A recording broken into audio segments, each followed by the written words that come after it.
Hello everyone. We are live. I'm John Alfredson, and I'm here today with the day 54 in the 90-day Ecom Challenge. If you don't know me, I am a trainer with Techademics, a coach and trainer in Ecom and Shopify specifically. So first, let me know that you can hear me. I want to hear. Please write in the comments that you can hear me.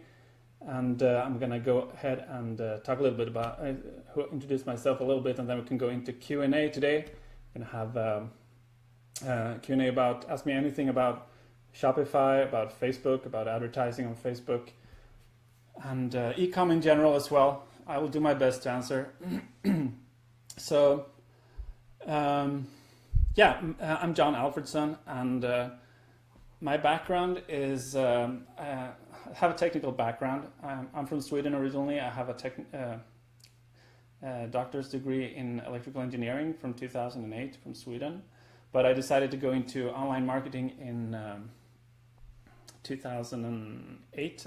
Right when I was finished with my PhD, I wanted to do something else. So I wanted to find the online marketing space, which was very appealing to me because I wanted more freedom. I was kind of burnt out with the engineering thing, so I wanted something else, and I started learning about marketing. But it was a long way to go because as an engineer, you're not used to marketing, and there was a long learning curve. You know the technical stuff, but you don't know the marketing side of it. So it took me a long time to get going. I was struggling a lot with. I tried a lot of different things in network marketing, affiliate marketing, and online, a lot of different online investment programs, and anything you can think of. I probably tried it when it comes to learn how to advertise and how to get traffic, how to blog, how to do Google AdWords, how to do a lot of different things online. But finally, back in 2015, when Chris Record launched, had a promotion for a course that was launching in Shopify. That's when I decided I wanted to get into Shopify and learn e-commerce. And that was back in November of 2015, so I thought it was a good time to start. And I took about 2 weeks to set up my Shopify store, and I learned about the strategies, about the free plus shipping, and about the retail products and all that. So I set up my store, loaded it up with like between 10 to 15 products, I think, to start with. And then I started my advertising. And the first day of my advertising, I made 2 sales. So I had put up 8 ads, and I made 2 sales of free plus shipping offer. And so that was $20 in revenue, and I spent $5 a day per ad for 8 different ads. And so I spent $40 and I made 20, so I made some money. I was really excited about it because I knew I had something working, because I was making sales without even me doing anything. I had the ads working for me. So that's when I decided to, let's see how far we can take this. So the second day I continued to launch a few new ads, and I focused on the ones that were selling, and I made, I think, 9 sales this second day. So about $100 in sales the second day. The third day I managed to scale it up even further to $300 in sales. And then it just went crazy. The fourth day I went to $1,000 in sales. The fifth day was $2,000 sales. The sixth day was like $4,000 in sales. So all in all, my first week I made about $13,000 in sales, and I got almost 1,000 orders, which was a little overwhelming. So I had to hire an assistant to help me out, a virtual assistant. I had no experience. Basically almost no experience with hiring virtual assistants to help me out in my business. So that was a new thing for me, but then I did that and I sorted it out, and then I managed to continue my success and selling on Shopify. And actually, I've been selling now for 1.5 years. Yes, actually yesterday was my 1.5 year mark with my store, and up until now, my store, my one general store, it's a general store, has generated over $650,000 in sales revenue. So it's been going really well. And that's why I'm here teaching and training on Shopify. And I'm training the entrepreneurs at Techademics. I'm teaching and training them on how to build stores and how to do Facebook advertising. And I'm also part in the Techademics Ecom Incubator program, where I'm coaching and training the students that are in that program as well. And then I have my own personal coaching clients that I've had quite a few over the last 1.5 years. So I have a bit of experience with Shopify and Facebook. So shoot away, ask me any questions about anything about Facebook and Shopify, and also in general about e-commerce. But I will do my best to answer them. So hi Amparo, hi Michael, hi Bobby, hi GodSave. So. So Bobby's asking, what do I sell? I sell the same things that you're selling. I'm not going to go into the specifics of my store or what specific items I'm selling, but I've been selling jewelry. I've been selling small little trinkets, AliExpress dropshipping. Almost like 95% of the products that I've been selling have been dropshipped from AliExpress. And I'm testing and getting into print on demand a little bit more now. So I don't have a ton of experience with print on demand. So, but that's something I'm learning right now. So, most of my products have been the small trinkets like iPhone cases, and jewelry, bracelets, necklaces, and things like that.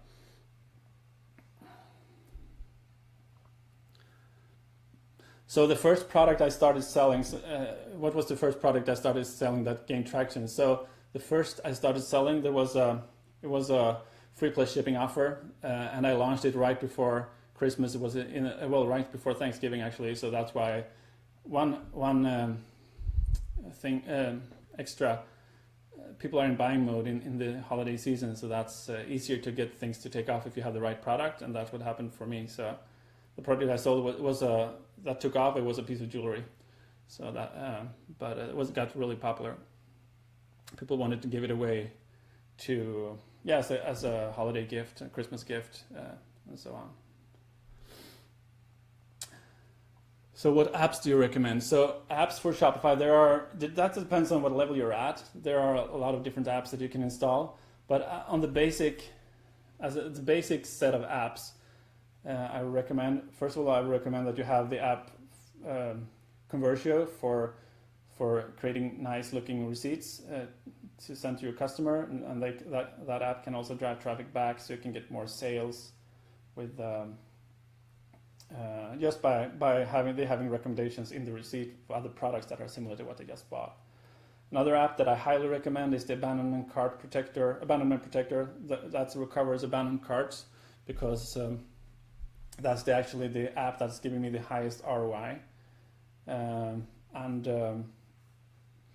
had back in November of last year, I had my first $100,000 month. I actually got to 118,000 in sales in November, and from that app alone, the Abandonment Protector app, that recovered almost $10,000 worth of orders for me just by recovering abandoned carts.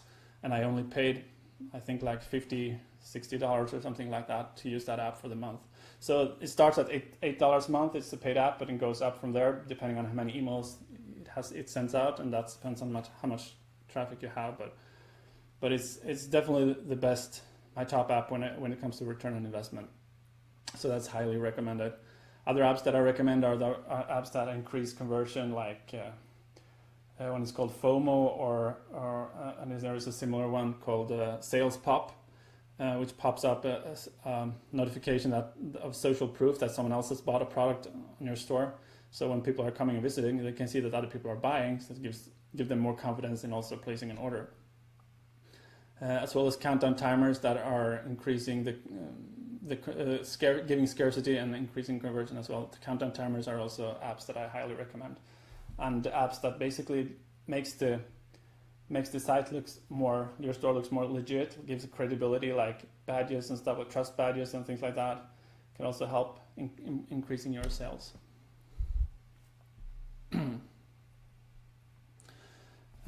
See what other questions you have. So I have a big problem on the way of targeting the right people. So yeah, this is a question about But who the audience, and that is one of the biggest problems for a lot of people. And I always, try to find products that are very niche specific, so they are as easy as possible to target, so that I can have a very defined audience on they have a very defined audience on Facebook. For example, like the niches that pet niches, for example, are very easy. Hobbies, a lot of different hobbies, wine lovers, religion are easy to target. So, and then when I go and look and try to find an audience within that niche to target, I go into my ads manager and first I type in the first broad interest for that, or niche basically for that group. So if I'm advertising to a pit bull necklace, for example, then I go in and type pit bulls, breed or something like that in the ads section where I add my interest in the ads manager, and from there that's going to be a broad interest with mostly likely millions of people that'll like pit bulls. So I try to narrow it down by going and basically try to narrow it down by look for smaller groups like associations, magazines that are related to just pit bulls, not just dogs in general, but pit bulls. So if I can find pit bull magazines, pit bull associations, websites that are all about loving their pit bull owners and stuff like that, those are the things I'm trying to target with my ad set. And also I try to layer it in at least two layers deep. So I do intersect audience, or it's also called flex targeting, intersect targeting. And so I try to have at least two layers, because if I have two layers, first they need to like for example, Pitbull magazines, but then they also need to like the pages that are about I love my Pitbull and love Pitbulls and stuff like that. Then you have two requirements on the audience. It's going to be a more narrow audience. They're going to be more targeted. They're going to be much more likely to click on your ad if your ad is about a Pitbull related product. So that is how I try to find my audiences, and I'm not going to go deeper into it here because it's hard to explain by just talking. It's easier to show, but I'll leave that for another day's training.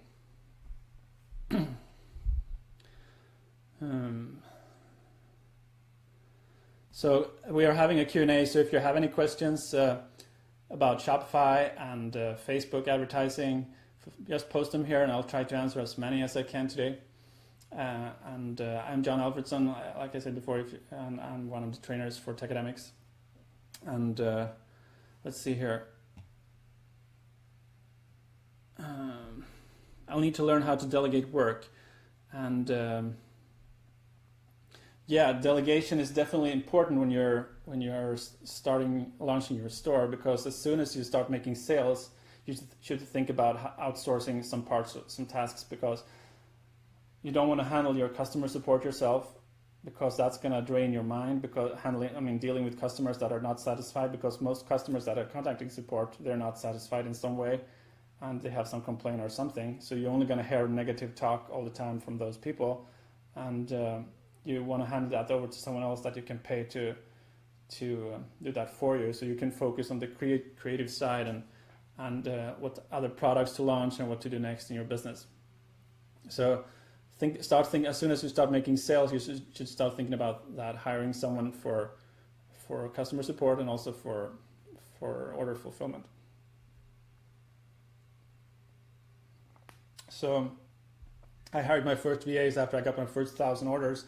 So it was a lot of catch up after that first week of orders, but eventually we got caught up within a week or two, and most people got their items before Christmas. But that was a big learning experience that I should have been preparing for, hiring an assistant right away when I launched my store, which I didn't. So I got help from my wife and from my other family members in the first week, but then I realized it wasn't sustainable, so then I hired someone. And you can hire someone from the Philippines, or Philippines is where I hired my virtual assistants, and they're doing a great job. They're very reliable, and they are not very expensive, so you can easily hire them on an hourly basis. So you just pay them for the hours they work, and I go to Upwork.com to hire virtual assistants, and you can find hundreds of thousands of different freelancers there, so you can definitely find what you're looking for.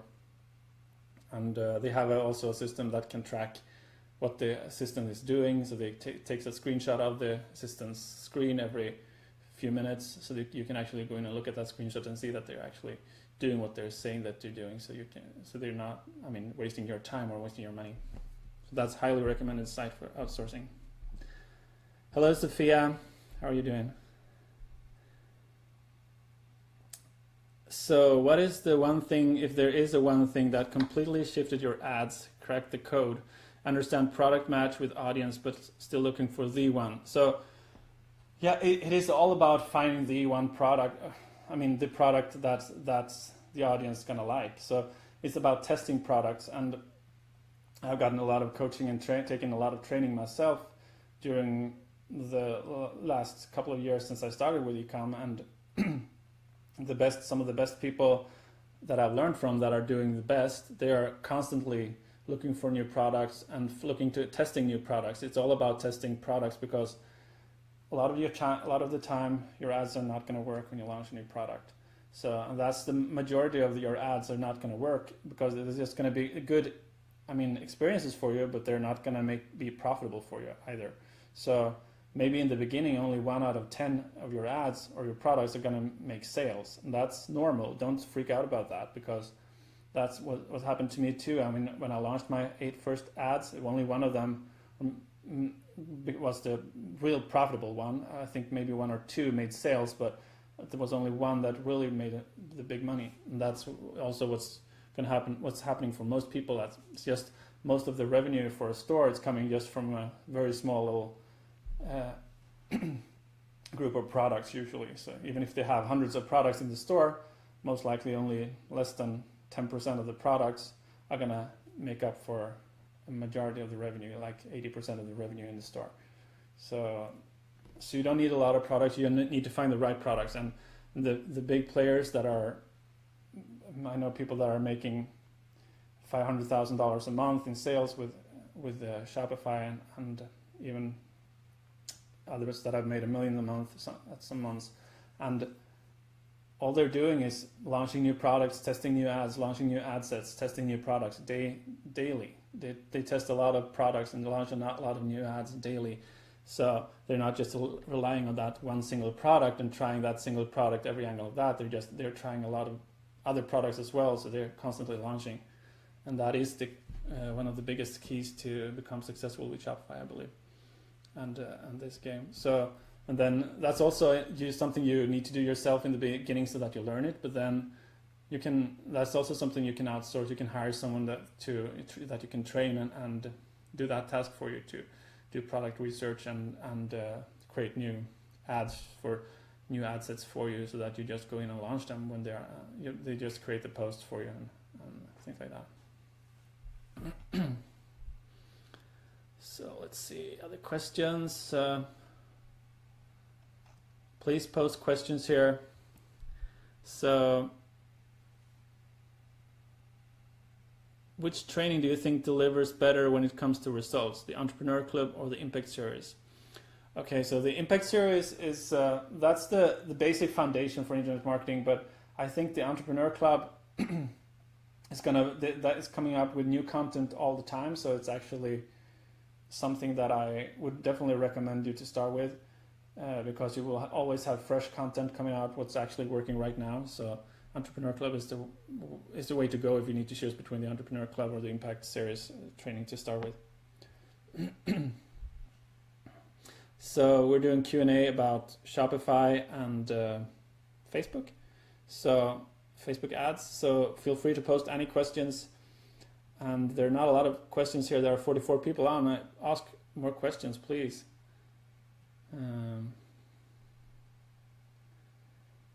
Or something else you want me to talk about. So is there much margins in print on demand? So Tahir is asking that.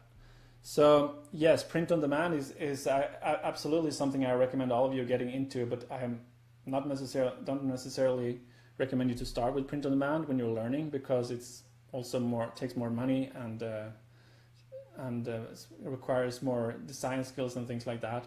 So it's in the beginning, if you're new to ecom, start with set up a Shopify store, start with drop shipping from AliExpress, find products that are proven to sell or that people are like. There are a lot of ways to find products, and there are other trainings about that, but find products that are proven to sell well and that others are selling successfully, and try to model what they're doing and learn how to get sales with the free plus shipping model first, because it's the easiest model to make sales with and to get sales with.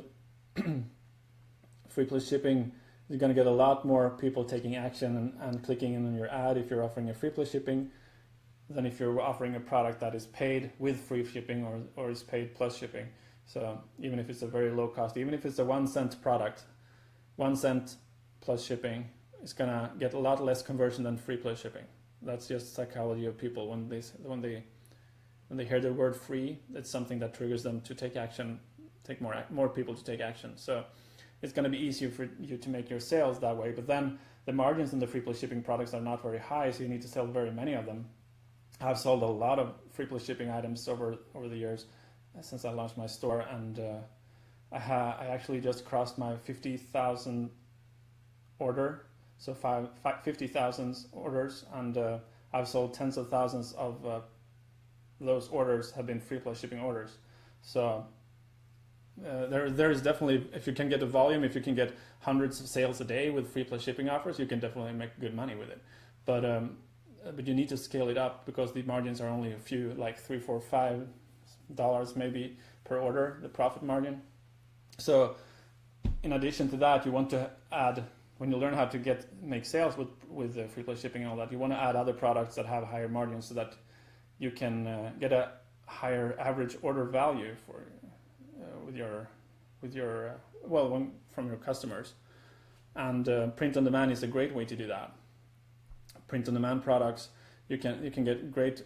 I mean, you have your unique designs. You need to hire a designer if you're not good at designing yourself, but that's a very small cost compared to what it can give you. So that's definitely recommended if you want to get started with the print on demand. And I just hired a designer myself last week, so that I'm gonna get more into the print on demand right now. But definitely the margins are higher. So for example, if you're selling t-shirts with print on demand, there are places where you can get the cost of the t-shirt down to like $6 plus shipping or something like that for print on a t-shirt, and then you can sell them for $19.95 plus shipping, so you can take in $24.95 for example, or you can even charge $24.95 plus shipping, plus $4.95 shipping. So you take in $30 and you only pay like $6 plus a few dollars in shipping, so maybe you pay $9 to the print on demand company to print the shirt. So then you have almost like $20 in margin over the markup there, so that you can spend on advertising and the rest goes to your profit. So there's definitely more profits there. And then you can add other unique items like phone cases. You can add shoes, hats, mugs, a lot of different print on demand items. So you can get a lot of unique, and you can create bundles and stuff like that with similar, products with the same design, different products with the same design. That can also help you. So print on demand is definitely recommended to increase your order value.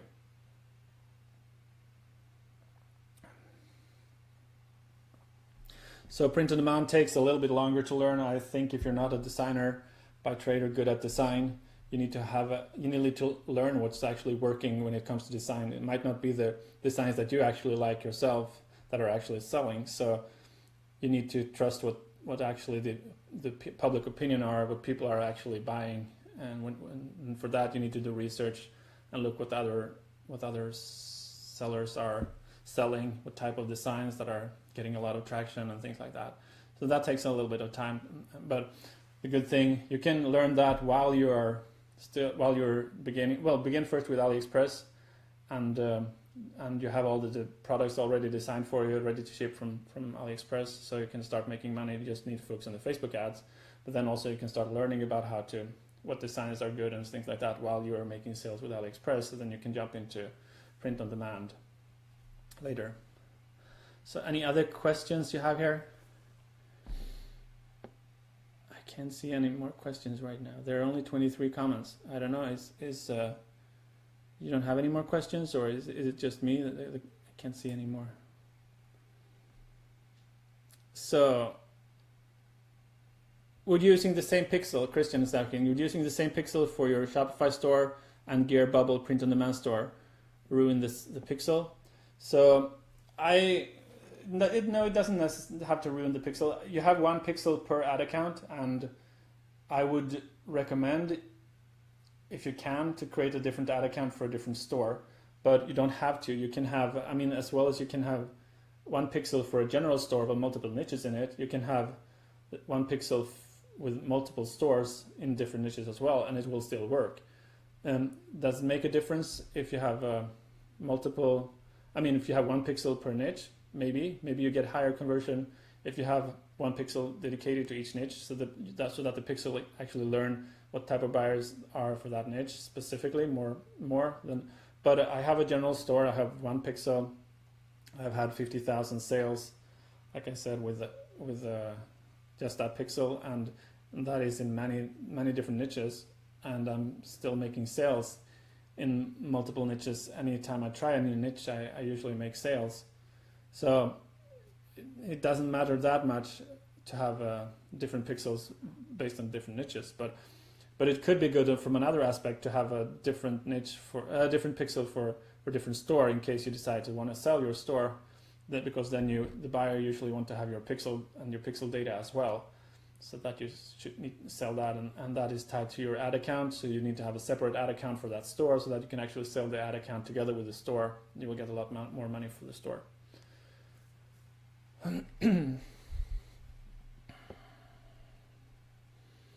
All right. Is Reddit good advertising method, and does SEO help me the most? So Reddit, yeah, that could be good for free marketing. I haven't used Reddit. I know there are people that are using Reddit very successfully to get a lot of traffic, but you need to be very careful because they don't tolerate people spamming their link or doing anything kind of self-promotion. So you need to be very careful how you promote it on Reddit, and that's what I've heard. I haven't done any marketing on Reddit myself. I've had some of my products recommended on Reddit by other users on Reddit, so I have got some traffic from Reddit and sales from that as well. So definitely a good source of traffic if you can make it work for free. And SEO, I'm not focused on SEO. I do the SEO ranking. I mean, I type the SEO part of the description in the product listings, so that it can help me with ranking in the search engines. But I don't really focus on getting it ranked. It will happen automatically if people start coming to your store more and more. Google will see that your site is getting a lot of traffic, and it will index more of your pages and rank them higher.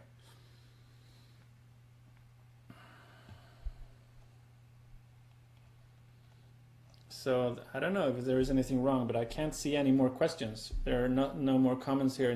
Are you still hearing me? Can you please make a comment right now if you're hearing what I'm saying?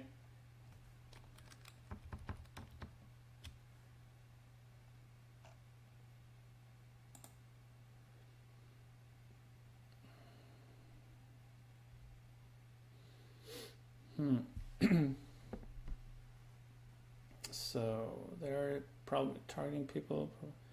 Apps do I recommend? So using same pixel as the first product. So obviously, no, I'm not able to see the comments anymore, as it seems. So yeah, I'm gonna talk a little bit more about the challenges that I see people facing with specifically with consistency and when it comes to the mindset. So like I said, most of your ads are not gonna work when you're running them, but don't be discouraged by that, because you're buying data, you're buying experience, and when you find ads that are working, they will make up for all of your losses from your other ads that didn't work.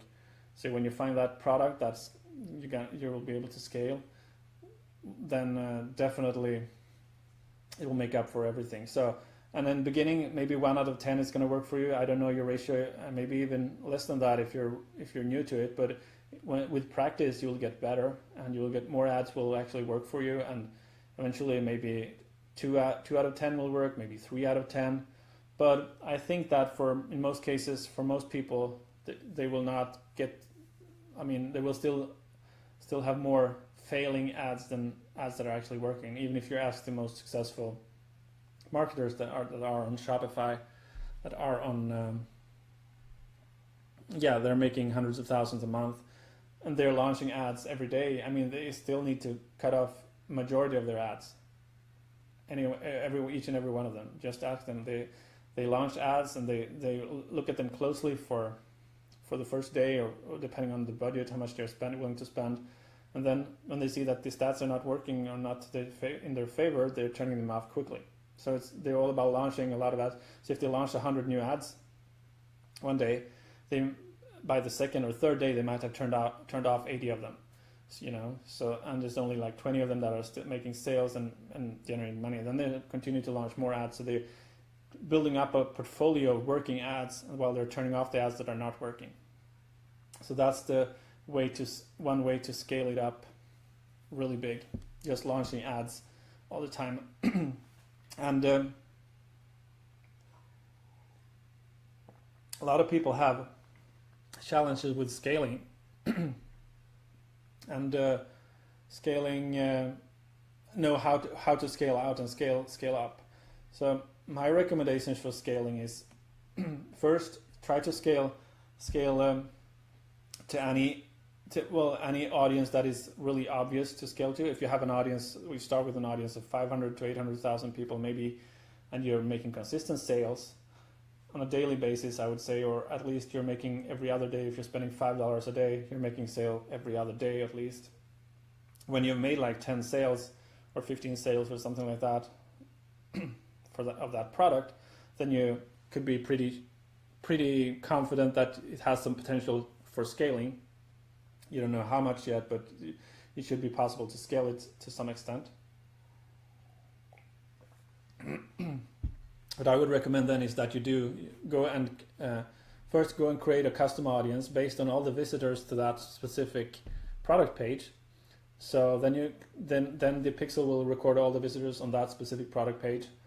There are other trainings about how to create custom audiences in your Facebook ads account, but go and create that, and based on that custom audience, you create also a lookalike audience if you have enough people in the custom audience. I would recommend minimum of 500 people in the custom audience, preferably 1,000 people, to get a good enough lookalike audience based on that, because Facebook will then go out and look for similar people that have already visited your product, and they will put them together in the 1% of the US population, for example, that are the most similar to people that have visited your website. So then you have 2 million people more that you can advertise to, and you can try to make sales from. And those lookalike audiences usually work pretty well. When I had my best month back in November, like I said, the $100,000 month, more than 50% of my sales came from lookalike audiences. So they make up for a huge amount of sales when you're scaling up.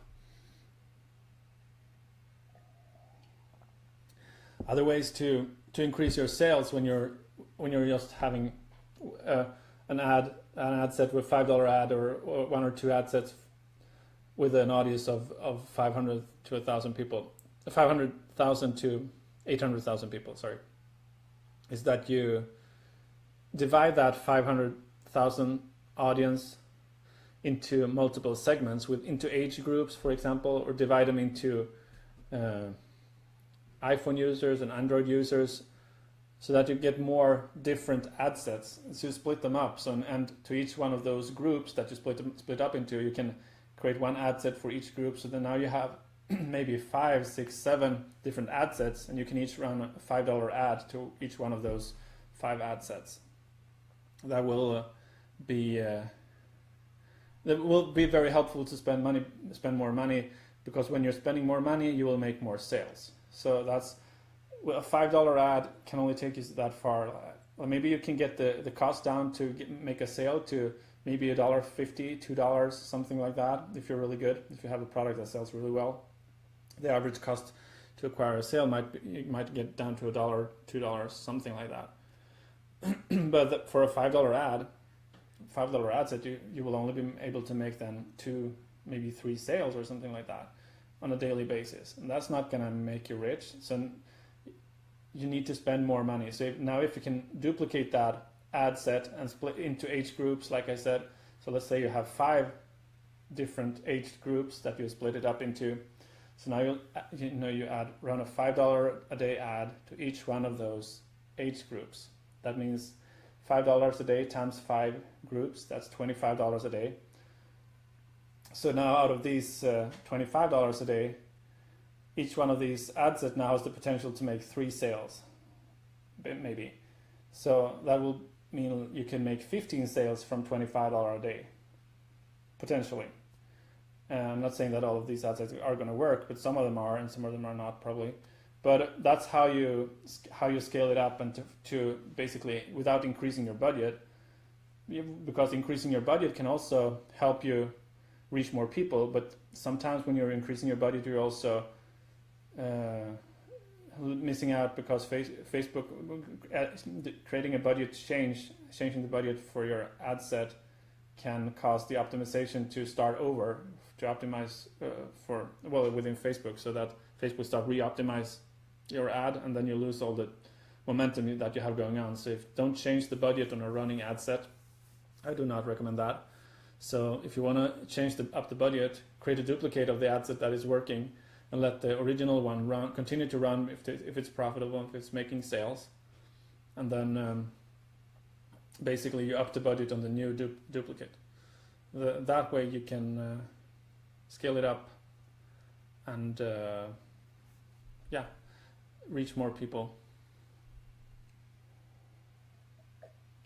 without losing momentum of the original ad. You let the original I say never touch an ad that is running and is profitable and making you money.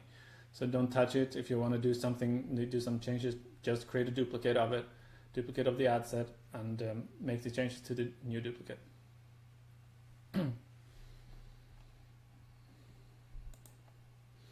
So I still can't see your questions in the comments here, so I don't know if I don't dare to refresh the page here,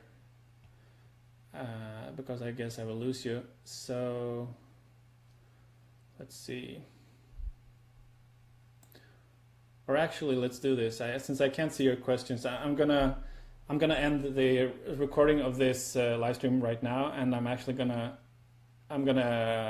start a part 2 for today. So I can do 20 more minutes, so I'm gonna pause this right now. I'm gonna launch a part 2 of this, so hopefully I can see your questions. So post your questions again if I haven't asked your question in the new live stream. Let's see if this is finished now. Have a good day, everyone. See you soon.